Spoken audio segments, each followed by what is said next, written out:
Quiero hablarles hoy bajo el título En la crisis, controla tu lengua. Hay una crisis mundial. Hay una cuarentena mundial. Y yo quiero preguntarte,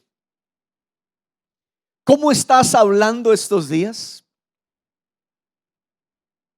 ¿Estás hablando bien? ¿Estás hablando en fe? ¿Estás profetizando? ¿Estás declarando la palabra de Dios? ¿Cómo estás hablando estos días de cuarentena? ¿Cómo estás hablando estos días de crisis que ha afectado a todo mundo? Aerolíneas, grandes empresarios, grandes empresas multinacionales. Tú te quedarías sorprendido si yo te hablo de datos y de cifras, que no lo voy a hacer ahora, de grandes empresas que se han declarado en quiebra. Aerolíneas que han dicho no podemos más. La crisis ha sido mundial. Pero yo te pregunto, ¿cómo estás hablando estos días? Porque la Biblia dice, hablando de esto de hablar de nuestra lengua, de nuestra boca, dice Primera de Pedro 3:10, dice, si alguno quiere ver días buenos, refrene su lengua de hablar mal y sus labios de hablar engaño. Es decir, si tú quieres ver días buenos, si tú quieres que esto pare, que esto termine, lo que tú tienes que hacer es controlar tu lengua, refrenar tu lengua. Ten cuidado con lo que dices, ten cuidado con lo que hablas, ten cuidado con lo que declaras. A veces cuando estamos bajo presión, la lengua se nos suelta y empezamos a hablar de cualquier manera. Hay que tener cuidado con esto. Mira, si en tiempos normales uno debe tener cuidado con lo que dice, si en días normales uno debe tener cuidado con lo que dice, porque Proverbios 18:21 dice, la vida y la muerte y la vida están en poder de la lengua. Imagínate esto. Si en días normales uno debe tener cuidado con lo que dice, ¿cuánto más en días de crisis? Por ejemplo, tú estás luchando con una enfermedad. Llámese como se llame, tú debes tener cuidado con lo que dices, porque cuando tú hablas la palabra de Dios, ¿sabes qué dice la Biblia? Que la palabra de Dios es medicina que trae sanidad a tu cuerpo. ¿Estás enfermo con algún tipo de enfermedad? Habla la palabra de Dios. Dice, será medicina para tu cuerpo y refrigerio para tus huesos. Increíble esto. La palabra de Dios sana tu casa, sana tu vida financiera, sana tu vida emocional. Si en tiempos de crisis, si en tiempos normales uno debe tener cuidado con lo que dice, ¿cuánto más en tiempos de crisis? ¿Cuánto más debemos refrenar nuestra lengua, tener cuidado con lo que hablamos, con lo que declaramos? Pues yo te decía ahora, cuando estamos bajo presión, lo primero que se nos descompone es la lengua. De la abundancia del corazón habla la boca. ¿Qué es lo que tú y yo hablamos? Simplemente no hablamos con la boca, hablamos con el corazón. ¿Qué es lo que tú hablas? Es lo que hay en tu corazón. Por eso la Biblia dice que ninguna palabra corrompida, ninguna palabra de maldición debe salir de nuestra boca. Es más, la Biblia dice que vamos a comer lo que hablemos. Debemos tener cuidado. Mira, si tú estás parado en la roca que es Cristo, tus palabras van a ser palabras de roca, palabras de firmeza, palabras de fe, palabras buenas en tu casa, en la empresa, en las finanzas, en la salud. Palabras buenas, palabras que sanen, palabras que edifiquen.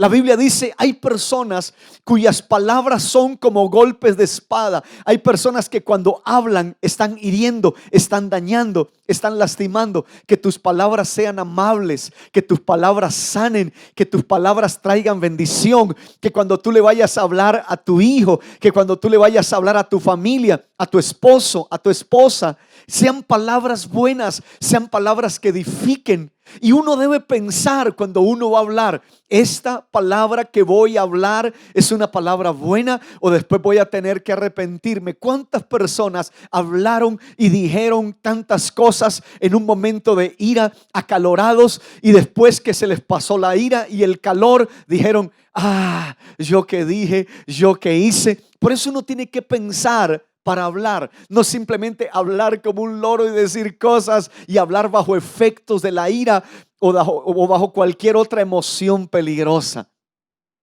Si estás parado en la roca que es Cristo, tus palabras van a ser palabras de roca, palabras de fe, palabras de firmeza, palabras de perseverancia. Si estás parado en la arena, tus palabras van a ser palabras de arena. ¿Y cuáles son las palabras de arena? Incredulidad, duda, temor, inseguridad. ¿Cómo estás hablando estos días? Nos seguimos preguntando. Les voy a contar dónde nace este mensaje. Yo estaba un poquito como bloqueado, diciendo, bueno, Señor, ¿qué predico? Voy a sincerarme con ustedes. Y yo estaba diciendo, Señor, ¿qué predico? ¿Qué hablo? Uno tiene que predicar una palabra contextualizada, una palabra actual. Y yo decía, Señor, ¿qué hablo? ¿Qué predico? Dime, por favor, Espíritu Santo. Y sabe, nada me fluía. Y yo decía, Señor, háblame. Y me estaba como desesperando un poquito, Señor, háblame. Y el Señor me dijo, ¿sabes qué? Quédate quieto. Y yo me tuve que quedar quieto. Ni siquiera con los ojos cerrados, sino quieto allí y tratar de escuchar a Dios. Y después estaba viendo redes sociales un poquito. Y allí el Señor empieza a hablarme y me dice, mira cómo está hablando la gente. Y aún, escucha esto, lo más doloroso es cómo están hablando los cristianos. ¿Cómo estás hablando tú? ¿Y sabes cuáles son las palabras de la gente estos días? Y tal vez no, han sido tus palabras. Esto va a ser peor. Esto se está poniendo feo. Este es el final. Esto no va a mejorar. Ahora, escucha. Yo puedo aceptar que esas sean las palabras de una persona afuera en la calle que no conoce a Jesús, que no tiene la palabra de Dios, que no está en la iglesia, que no es de CCP. Está bien que hablen de cualquier manera, pero nosotros, porque nosotros somos gente de fe. Nuestro lenguaje tiene que ser un lenguaje de fe. Hay una crisis, claro, pero nuestro lenguaje, nuestras palabras tienen que ser palabras buenas. Al mal tiempo, buena cara. Este es el momento de hablar bien. Este es el momento de decir, esta tormenta pasará. Este es el momento de decir, de esta vamos a salir. ¿Sabes qué está diciendo la gente? ¿Y ahora qué vamos a hacer? Ya las cosas se están empeorando. Nos quebramos. Nos declaramos en quiebra. No, escucha, no nos vamos a declarar en quiebra. Nos vamos a declarar en bendición. Si las palabras tienen poder, tú debes tener cuidado con lo que dices. Y yo te decía, está bien que la gente que no conoce a Dios hable de esta manera. Yo los excuso a ellos. Está bien, no tienen a Jesús en su corazón, no tienen la fe, no tienen la palabra, no tienen a CCP. Está bien, pero nuestras palabras tienen que ir acorde a la fe nuestra. Tus palabras y mis palabras tienen que ser acordes al Dios que tenemos. Y el Dios que tú y yo tenemos es el Dios del universo. Es el Dios todopoderoso. Es el Dios creador. Él es tu papá, el que ha prometido que te va a ayudar, que te va a levantar. El que te ha dicho, no temas porque yo estoy contigo. No desmayes porque yo soy tu Dios que te esfuerzo. Nunca te voy a dejar. Siempre te voy a sustentar. Siempre te voy a sostener con la diestra de mi justicia. ¿Cómo estás hablando estos días? Alguien podría decir, pero pastor, espérate, es que hay que ser realista. Porque a veces nos quieren mostrar que cuando tú hablas en fe, estás siendo como que iluso, loco, como chifladito por allí. No, espérate. Claro que hay que ser realista. Obvio, hay una realidad. Sí, claro. Es que la fe, y vamos a entender hoy que la fe no es la negación de un problema. Eso es ridículo. Fe no es la negación de un problema. No es simplemente decir, es que no hay nada, no hay nada, no hay nada, no hay nada, no hay ningún COVID, no hay ningún virus, no hay que. No, eso es ridículo. Fe no es la negación de un problema. Es absurdo negar un problema, una realidad, una enfermedad, una crisis, una deuda. No debo nada, no debo nada, no debo nada y debes hasta la coronilla. No. Fe no es la negación de una realidad. No, la realidad yo la acepto. Pero por encima de esa realidad, yo creo que Dios es más grande. Por encima de esa realidad hay una palabra de Dios que está arriba de esa realidad. Yo sé que allí está Goliat. Él es grande, él es gigante. Ni siquiera lo voy a estar diciendo. Pero yo sé que mi Dios es más grande. Sé que hay una tormenta, pero yo estoy con el que calma tormentas. Sé que hay una enfermedad, pero el sanador está conmigo. Sé que hay una necesidad, pero el proveedor está conmigo. Sé que hay una guerra, pero el Señor, que es mi bandera y que es mi victoria, está conmigo. Me gusta tanto. Y tú vas a recordar aquel momento cuando Moisés envía a 12 espías, que en realidad eran 12 príncipes, a reconocer la tierra prometida. Y ellos se van y están allá 40 días, cuarentena. Se quedaron 40 días en la tierra prometida y trajeron una muestra gratis del fruto del país, unas uvas gigantes. O sea, la tierra era buena. Pero escuche el informe cuando ellos llegan. Esto es impresionante. Cuando ellos llegan, le dan el informe a Moisés y al resto del pueblo. Entonces 10 de ellos empiezan a hablar y a decir: la tierra donde fuimos es tierra mala. ¿Cómo van a decir que es tierra mala si ellos están trayendo el fruto del país? Unas uvas gigantes. Pero ellos dicen: la tierra es mala. Es tierra que traga a sus moradores. Ellos están dando un informe. Las ciudades son muy grandes y fortificadas. Y como para acabar de completar, allá están los gigantes, los hijos de Anac. Es una raza de gigantes y nosotros al lado de ellos éramos como langostas. Y están hablando muy mal. El hablar mal, el dar este informe negativo y pesimista, descompuso a la gente. Y la gente empezó a llorar y a quejarse. Mira el poder de un informe negativo. Mira el poder de las palabras negativas, de las palabras cargadas de pesimismo. Ahora, vamos a entender esto y quiero que estén conmigo acá, muy atentos. 0 distracciones. Era una realidad. ¿Estaban los gigantes? Sí. ¿Las ciudades eran grandes y fortificadas? Sí. Pero ellos dejaron su informe allí. Caleb y Josué irrumpen y los hacen callar a ellos y les dicen: cállense. Y Caleb y Josué lo que dicen es: vamos, subamos, tomemos posesión de esa tierra, porque más podremos nosotros que ellos. El amparo de ellos se ha ido. Y mira lo que ellos dicen: y con nosotros está el Señor. Ellos reconocieron: sí, allá están los gigantes, sí, las ciudades son grandes y fortificadas, pero ¿sabes algo? Con nosotros está el Señor. Sí, hay una crisis mundial, sí, muchas empresas han quebrado, sí, muchos trabajadores han sido despedidos, sí, la situación es difícil para todos los gobiernos en todo el mundo, pero yo quiero recordarte y recordarle a las naciones y recordarte a ti que contigo está el Todopoderoso, que contigo está el Señor, y Él te va a levantar, Él te va a proveer, Él te va a ayudar, Él te va a bendecir. Y puedes gritar allí donde estás: amén. Y puedes escribir ahí en el chat: amén. Había una realidad. Estaban los gigantes, claro.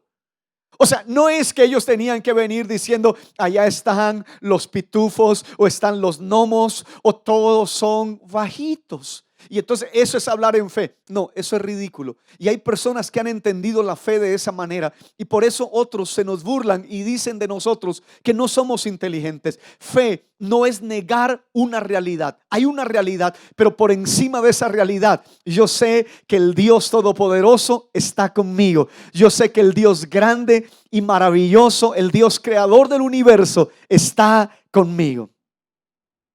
Lo que hicieron Caleb y Josué fue reconocer la presencia de Dios. Y tú no puedes seguir ignorando la presencia de Dios. Tú tienes que reconocer, es que el Señor está conmigo como poderoso gigante. Él está llenando mi casa. Él está bendiciendo mi empresa. Él está bendiciendo mis hijos. Él está bendiciendo mi nación. El Señor va delante de nosotros. Él está enderezando los lugares torcidos. Dios está trabajando.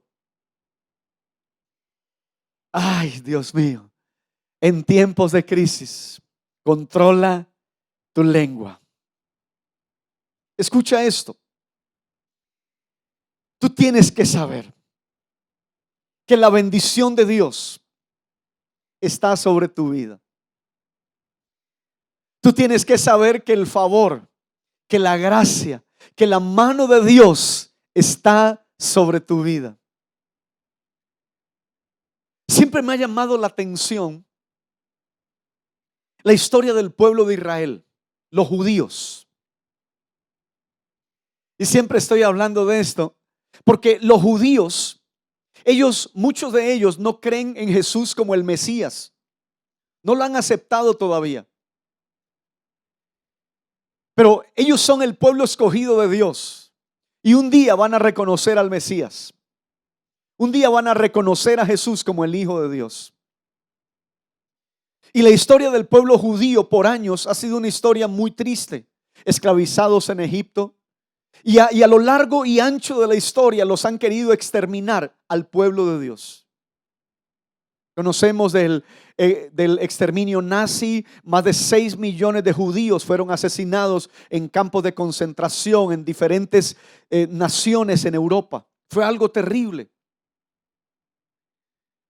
Pero ellos hoy, los judíos hoy, son los dueños del mundo. Tú no sabes, pero muchas de las cosas que tú y yo usamos hoy,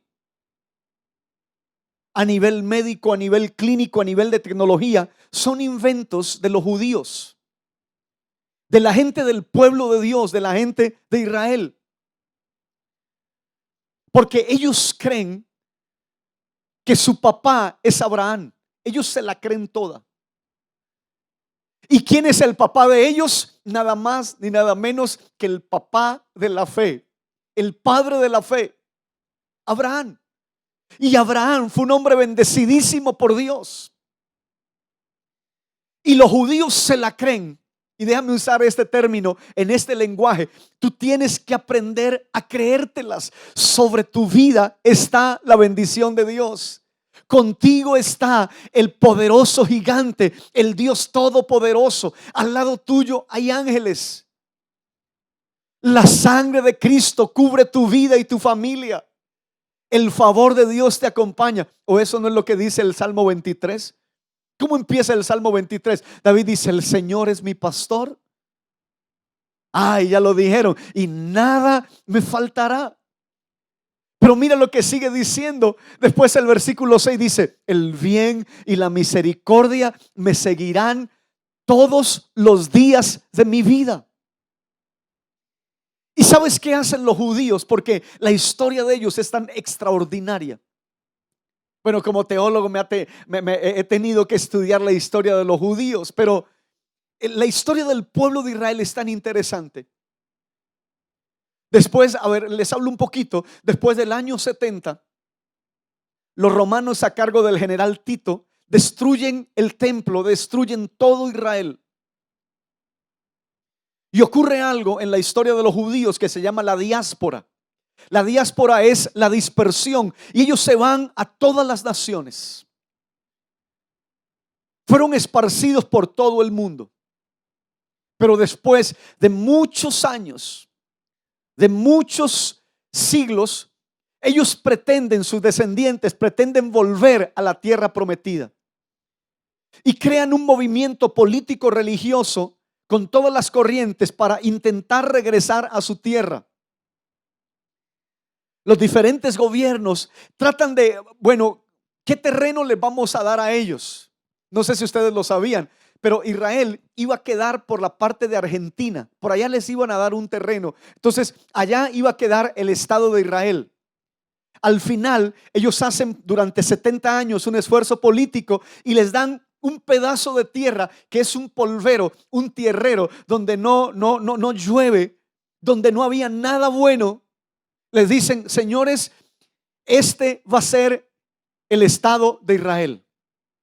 E Israel empieza a ser Estado en 1948. Mayo de 1948, las naciones tuvieron que votar, algunas votaron en contra, no voy a decir quiénes votaron en contra de Israel, pero las naciones votaron a favor de que Israel fuera un estado y se le diera tal territorio. Entonces recibieron ese territorio. Cuando ellos llegan, los judíos llegan allí a ver qué era lo que les habían dado, la famosa tierra prometida por la cual durante 1800 años habían peleado. Resulta que ellos ven un polvero y un tierrero. Eso fue el Estado de Israel. ¿Sabes qué es Israel hoy? Tel Aviv, Jerusalén, Jaffa, Jaffa. Son ciudades increíbles, con una modernidad impresionante, donde conviven diferentes culturas. Muchos de los inventos, les decía yo, que nosotros tenemos hoy son frutos, son producto de los judíos. Pero ¿a dónde voy con esto? Ellos se la creen. Yo tengo la bendición de Dios.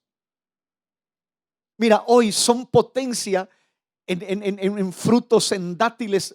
Un datico nomás pequeñito. El tomate cherry, no sé si los has comido, son deliciosos en las ensaladas. Es un invento de los judíos. Es un invento de Israel. Las memorias, las USB, los paneles solares. Bueno, y podría seguirte hablando aparatos clínicos de alta tecnología. Es impresionante cómo ellos son hoy potencia a nivel mundial. El Waze que tú usas para ubicarte en diferentes ciudades es un invento judío. Y podría seguir y seguir. Son cientos y cientos. Cada semana están inventando algo. Cada mes están inventando algo. Son pioneros en todo. Pero ellos se la creen. Tenemos la bendición del Eterno. Tenemos la bendición de Dios. Yo te pregunto, ¿tú te la crees? Porque la forma en que estás hablando me dice que no crees. ¿Y ahora qué vamos a hacer? Y este es el final. Mira, déjame hablar un poquito de Abraham. Mira, Abraham se las cree, que él es un hombre de fe. Un día, él sale de su tierra con su sobrino Lot, que después fue un encarte. Porque Lot significa velo, el que no lo deja a uno ver. Dios bendecía a Abraham y la bendición le caía a su sobrino Lot. Bueno, ambos prosperaron y empezó a haber problemas entre los pastores de Lot y los pastores de Abraham. Y este Abraham es un hombre tan sabio, tan inteligente, y le dice: ven acá, sobrino, ¿sabes qué? Yo no soy un hombre de conflictos y de problemas familiares. ¿Sabes qué? Nosotros tenemos que separarnos. Abraham, por eso se llama Abraham. Bueno, algunos no entendieron el chiste. Escucha, entonces Abraham le dice a Lot: sobrino, mira, vamos a separarnos. Esto es por el bien de la familia. Esto, bueno, no quiero que haya problemas entre tu gente y mi gente. Es mejor que no sigamos juntos. Es un consejo tan sabio. No quiero andar allí en ese consejo porque algunos, pastor, siga fluyendo. Quiero que diga más allí. Hay personas que no pueden seguir caminando contigo porque van a seguir generando conflicto en tu vida. Entonces Abraham, mira lo que hace el padre de la fe. Le dice a su sobrino Lot: ¿sabes qué? Escoge tú para dónde te vas con tu gente. Y yo me voy a ir al lado contrario de donde tú te vas.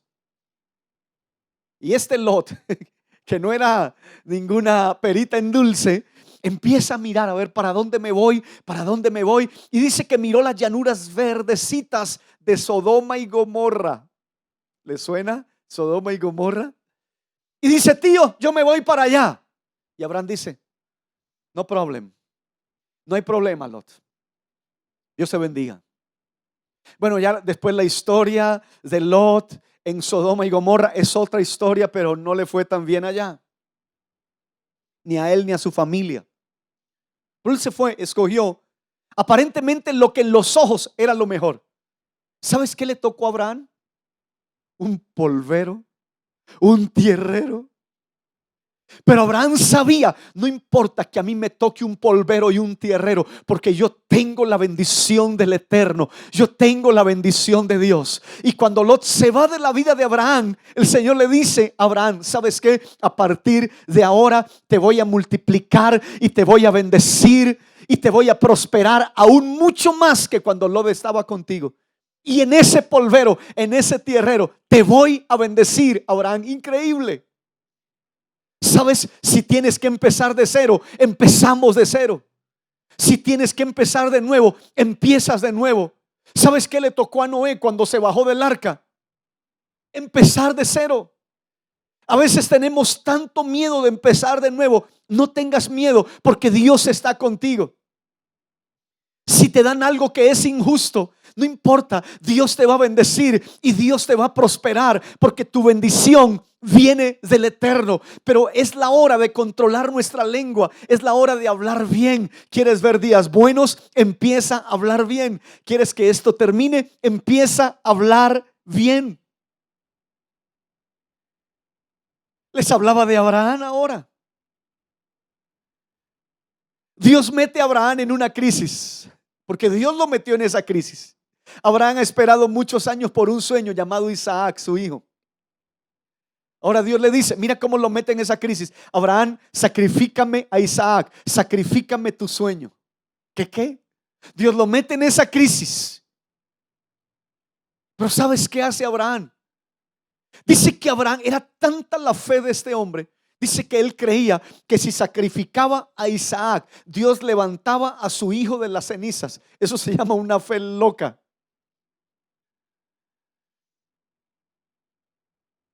Abraham creía, si yo sacrifico a mi hijo, Dios me lo va a levantar de las cenizas.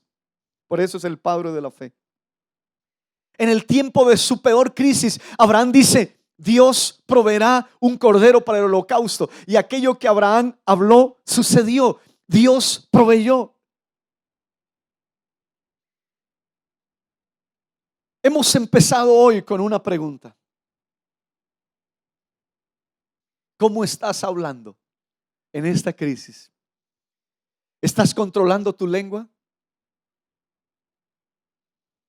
Permíteme leerles Santiago capítulo 3. Esta palabra es riquísima y yo me emociono, pero estoy mirando el tiempo, que no me vaya a pasar para no abusar del tiempo de ustedes. Pero mira lo que dice Santiago 3, versículo 2 en adelante. Todos cometemos muchas faltas. ¿Quién entonces es una persona madura? Solo quien es capaz de dominar su lengua y de dominarse a sí mismo. Al caballo podemos dominarlo y hacer que nos obedezca si le ponemos un freno en la boca. Algo parecido pasa con los barcos. Por grande que sea un barco y por fuertes que sean los vientos que lo empujan, el navegante puede controlarlo con un timón muy pequeño. Y lo mismo pasa con nuestra lengua. Es una de las partes más pequeñas de nuestro cuerpo, pero es capaz de hacer grandes cosas. Es una llama pequeña que puede incendiar todo un bosque. Escucha esto: las palabras que decimos con nuestra lengua son como el fuego. Nuestra lengua tiene mucho poder para hacer el mal. Puede echar a perder toda nuestra vida. Y cuando yo estaba leyendo esta escritura, yo dije, ¿cuánta gente está echando a perder su vida por sus palabras? ¿Cuántas personas están echando a perder su vida por las palabras que hablan, por las palabras que dicen, por sus declaraciones, por sus confesiones, por su léxico, por su vocabulario, por su lenguaje. Sigamos leyendo. Nuestra lengua tiene mucho poder para hacer el mal. Puede echar a perder toda nuestra vida y hacer que nos quememos en el infierno. Podemos dominar toda clase de animales salvajes, de aves, serpientes y animales del mar, pero no hemos podido controlar nuestra lengua ni evitar decir palabras que dañen. La lengua parece un animal salvaje que nadie puede dominar y que está llena de veneno mortal. Controla lo que dices cuando estás bajo presión. Controla lo que dices en tu casa. Controla lo que dices de tu futuro. Controla lo que dices de tu familia, de tu vida financiera. Controla lo que dices de tu físico, de tu salud. Controla lo que dices de tu nación.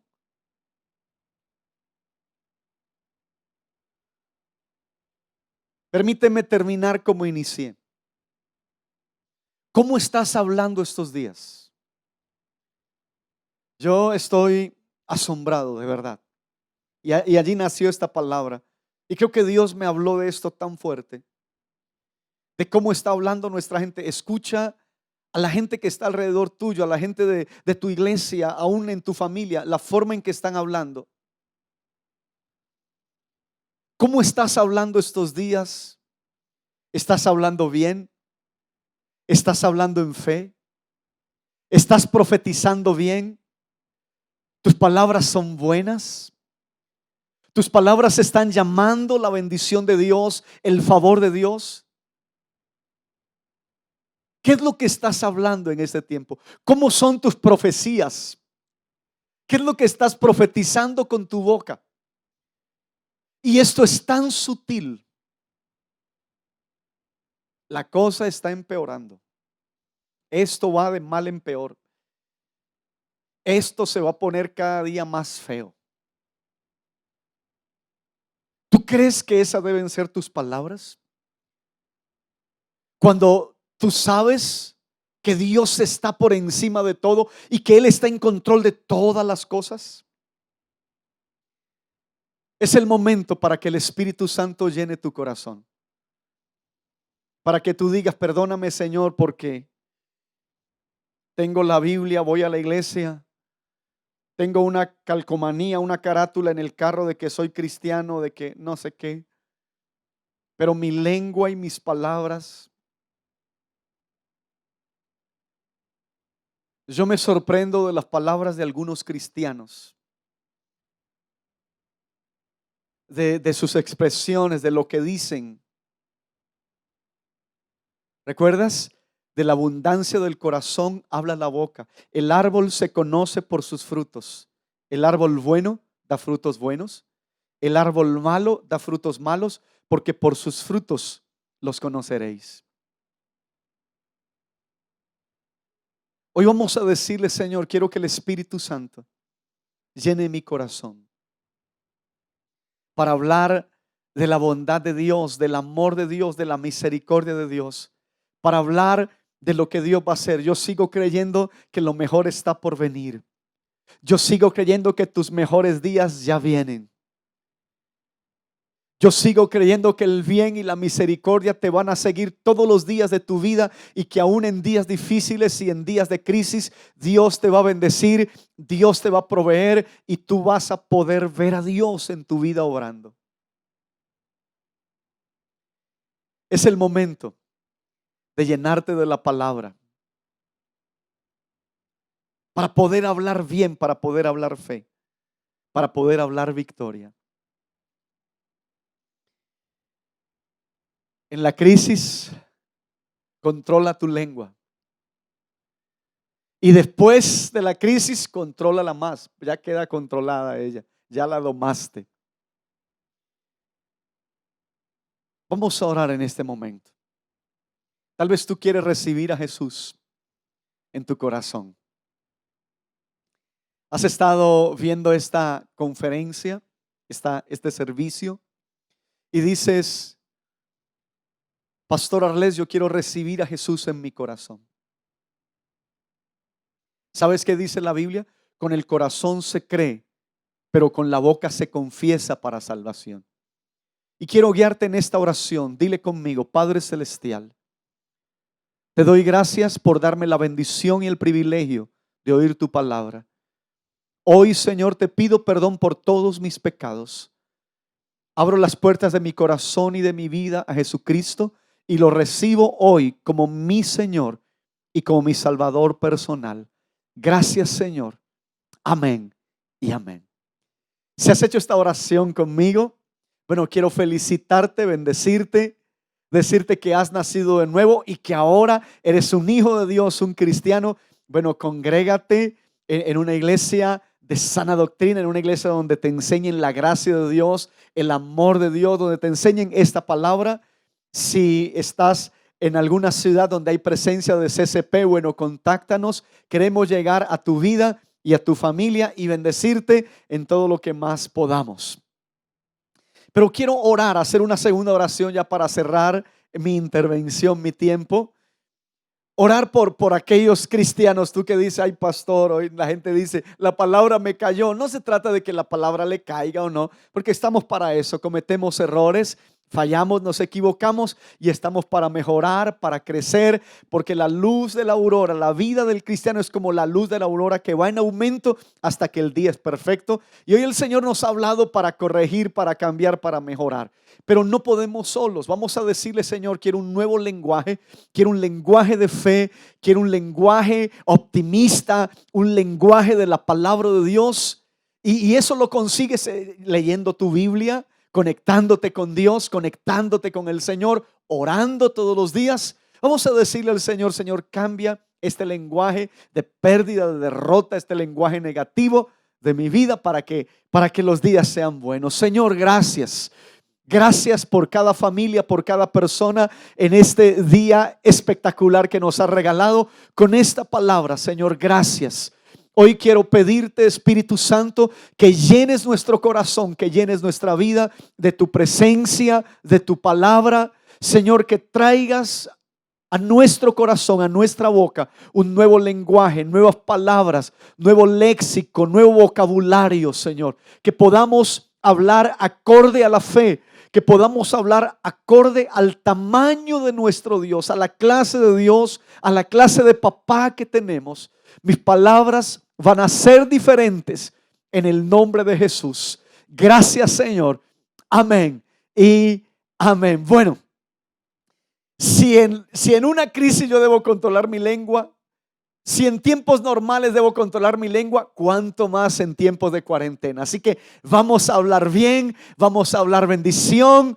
Dios les bendiga. Estoy muy feliz de poder estar con todos ustedes. Mil bendiciones para todos y, por favor, en tiempos de crisis, controla tu lengua. Dios les bendiga.